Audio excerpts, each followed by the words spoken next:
Dans cette vidéo, quelques exercices sur les nombres relatifs qui vont se faire sans calculatrice. Donc pour le premier, on donne le résultat d'une multiplication, donc 234 par 197 qui donne 46 098, et on va calculer le résultat d'autres multiplications qui dérivent de celle-là. Donc par exemple le premier, moins 234 fois 197, donc ça fait le même résultat que là, sauf qu'il y a un des deux nombres ici qui est négatif, donc le résultat est négatif, donc moins 46 098. Le suivant, on a 0,234 fois moins 19,7, donc on a les mêmes chiffres qu'au départ, sauf qu'on a des décimales. Donc d'abord le signe, plus par moins, ça donne encore un moins. Ensuite, on a les mêmes chiffres qu'ici, 46 098, sauf que, comme on a un produit de deux nombres décimaux, le résultat, le produit, donc, va avoir autant de décimaux que les deux réunis, c'est-à-dire ici 1, 2, 3, 4 chiffres après la virgule. Donc là, on peut écrire les chiffres 4, 6, 0, 9, 8, et 1, 2, 3, 4, donc 4,6098 pour le résultat de cette multiplication. Pour le suivant, même principe, on a donc deux signes plus, donc c'est un plus. Ici, on va avoir trois chiffres après la virgule, mais comme on ajoute un 0, donc le 0 qui est ajouté ici fait que le résultat va être multiplié par 10. Ce résultat étant décimal, notre virgule va être redécalée d'un cran vers la droite. Ce qui fait qu'on se retrouve avec deux chiffres après la virgule. Donc 460,98. Et le dernier enfin, on a juste un des deux nombres qui est multiplié par 100 puisqu'on lui a ajouté 2 zéros. Et il y a un moins, donc signe moins. Et enfin, le nombre auquel on va rajouter 2 zéros. Donc ce qui nous donnera 4 609 800. Donc voilà pour ce premier exercice. Ensuite, quelques calculs de produits de nombres relatifs. Donc ici, il faut connaître un peu quelques petites astuces de calcul mental. Alors d'abord le signe du A, le A donc étant le produit d'un négatif par un négatif par un positif par un positif, donc moins par moins plus, et donc on a un résultat qui est positif. Ensuite, on peut regrouper ici 25 et 4, puisque 25 fois 4, la table des 25, on la connaît, 25, 50, 75, 100. Donc 25 fois 4, ça fait 100. Donc ça fait 100 fois 0,1 fois 47. On va écrire quelques étapes. 100 fois 0,1 fois 47. 100 fois 0,1, quand on multiplie un nombre par 0,1, ça revient à le diviser par 10. Autrement dit, à retirer un 0. Donc il nous reste 10 fois 47. Et donc 10 fois 47, ça nous donne donc 470. Pour le nombre suivant, 1, 2, 3 signes moins, le produit suivant, 3 signes moins, donc le résultat va être négatif.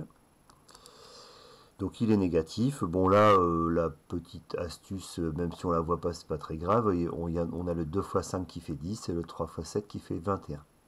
Donc ça fera moins 10 fois 21. Moins 10 fois 21, et donc moins 210 pour celui-là.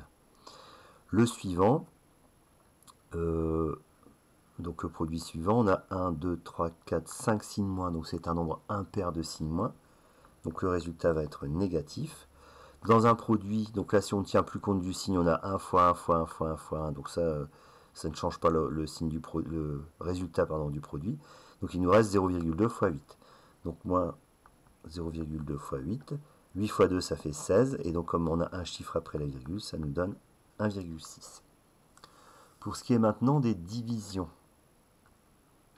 c'est la même règle des signes que pour la multiplication. Donc là, on a moins 11 divisé par 2. Donc, ça fait moins 11 divisé par 2. Bon, la moitié de 11. La moitié de 10, c'est 5. Et donc, la moitié de 11, c'est 5,5. Donc là, 1 moins par 1 plus, ça nous donne un moins. Donc 2,4 divisé par 6. Donc 24 divisé par 6, ça fait 4.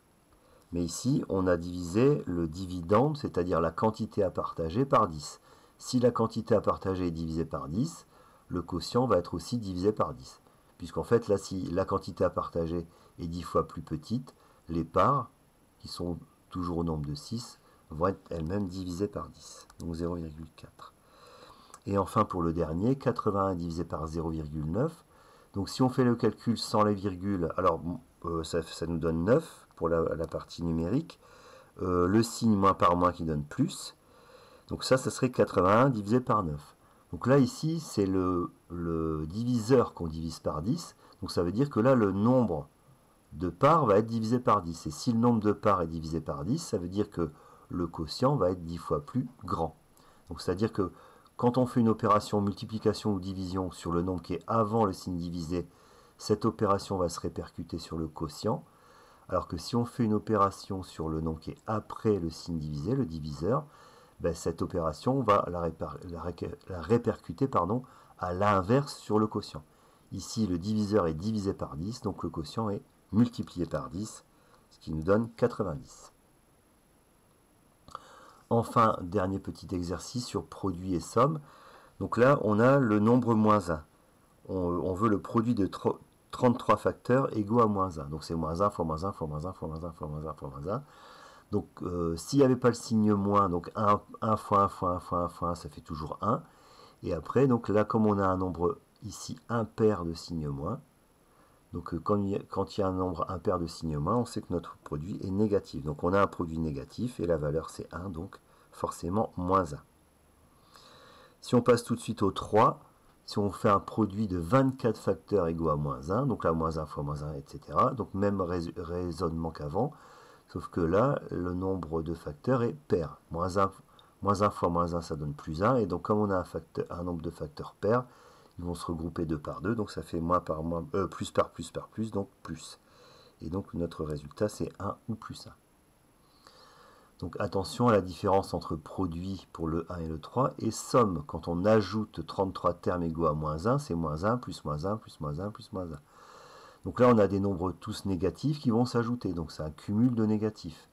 Moins 1 plus moins 1, ça fait moins 2. Plus moins 1, ça fera moins 3. Plus moins 1, ça fera moins 4, etc. Donc ici, ça revient à 33 fois moins 1, donc moins 33. Donc le résultat est négatif. Et la somme de 24 termes égaux à moins 1, même raisonnement qu'avant. Moins 1 plus moins 1 plus moins 1 plus moins 1. Donc là, on a 24 fois moins 1, donc moins 24. Donc là, le signe du résultat ne dépend pas de la parité. Si on ajoute des nombres négatifs, qu'ils soient en nombre pair ou impair, ça ne change rien au résultat. Donc voilà pour ces quelques exercices.